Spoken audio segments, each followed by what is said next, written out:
I wonder if the folks back home really believe that we're going to go through this. What do you think?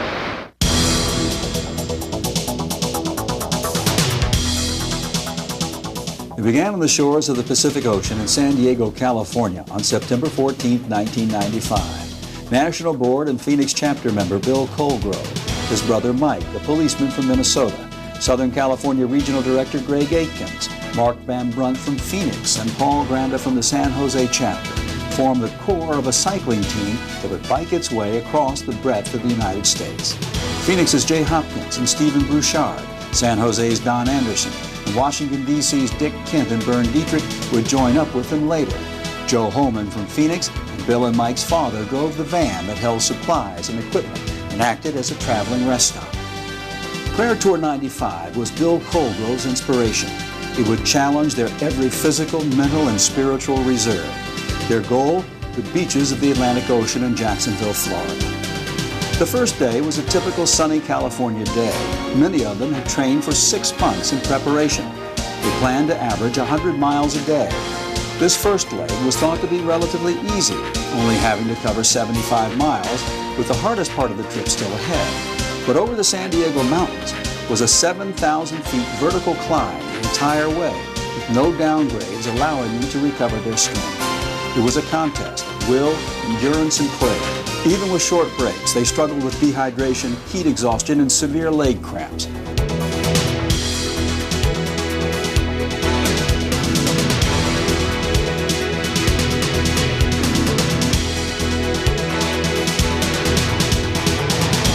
The climb was so steep at times, a rider would fall behind the others. But they were learning a vital lesson. The stronger riders dropped back to encourage and support the team member who fell behind. In the common experience of their physical ordeal, the bonds of brotherhood were being forged and strengthened.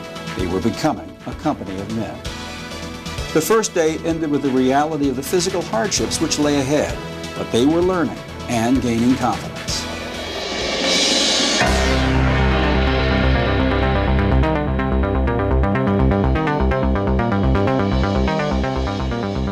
The brilliant light of a desert sunrise greeted them the next morning. They took it as a gift and sign of encouragement from the Lord for what they had set out to accomplish.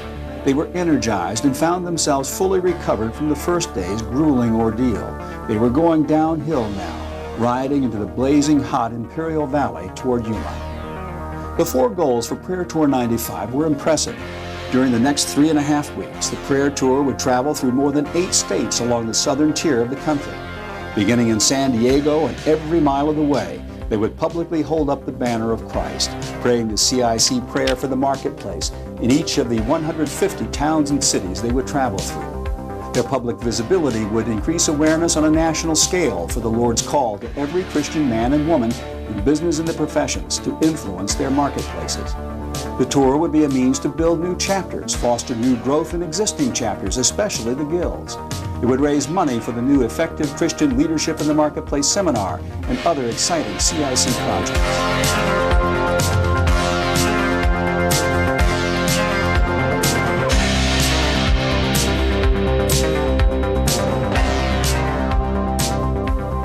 The memory of yesterday's seemingly endless 7,000 feet climb faded as the team descended to 20 feet below sea level, the lowest point of land in the U.S.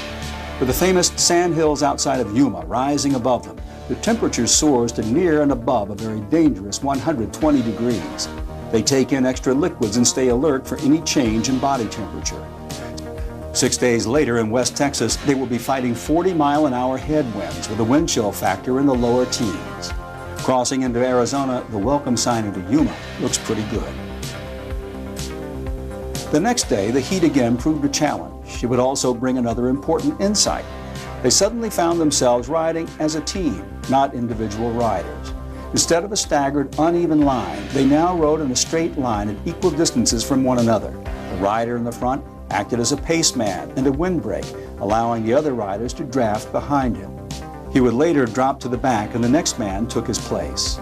This rotation helped them to conserve energy and maintain a much faster pace.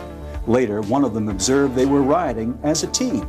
Indeed, suddenly another rider said they were working as a guild. There was instant recognition, and from that moment on, the tour took on a new and added significance. But it's still hard work, and in Gila Bend, a dip in a pool at the end of a 100-mile ride felt especially good. These were times to rest and heal from the unavoidable strained muscles and nagging injuries.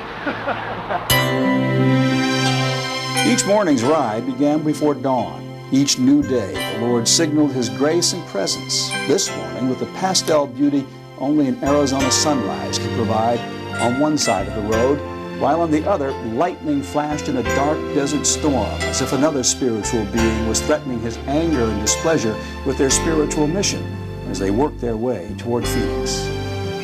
A major campaign to attract news media attention for the tour had been launched before it began. The Los Angeles Times did a feature story.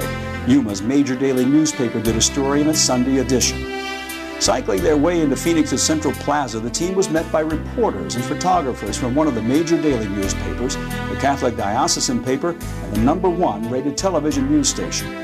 Bill and the team members were interviewed telling the CIC story and what the Lord wanted to do in the city's business community. Later, they prayed the prayer for the marketplace that would be repeated in every major city they visited. And all 14 major newspapers, television, and radio stations covered them as they made their way across the country, holding up the banner, telling the story, and praying the prayer for the marketplace in Las Cruces, El Paso, Houston, Baton Rouge, town after town.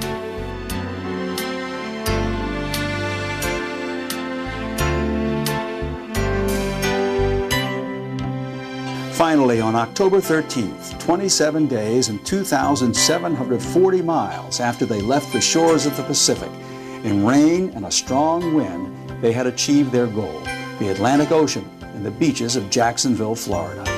There was joy, but no jubilant shouting as they walked down onto the beach. There was a silent sense of awe instead, and prayerful gratitude to the one who had given them His grace, strength, and protection, and had rode with them every mile of the way. Later that day, they stood by the St. Johns River in Jacksonville, joined by Louis Grahams, Bill Dalgetty, Glenn Boudet from Phoenix, and Bill Stroup, a campus minister for Jacksonville's 2 major universities. They prayed the tour's final prayer for the marketplace. They had accomplished all of the goals that had been set for them. Significant new contacts were made in 8 major cities to host a new business leader seminar and to establish new CIC chapters. Doors were opened to begin work with students and faculty at a number of universities. Key alliances were made with other Christian organizations. The team met thousands of people introducing CIC everywhere they went. But while all of this is significant, the tour and what these men accomplished helped cause something even more important to happen. It has been a catalyst for the renewal and revitalization of the Lord's vision for Christians in commerce, giving new life to its members and new meaning to the work Christ has called them to in the marketplace. Let Jesus Christ be present in our working and our serving, in our leading and directing, in our selling and buying, in our care for one another, and our care for all. Through Jesus Christ our Lord.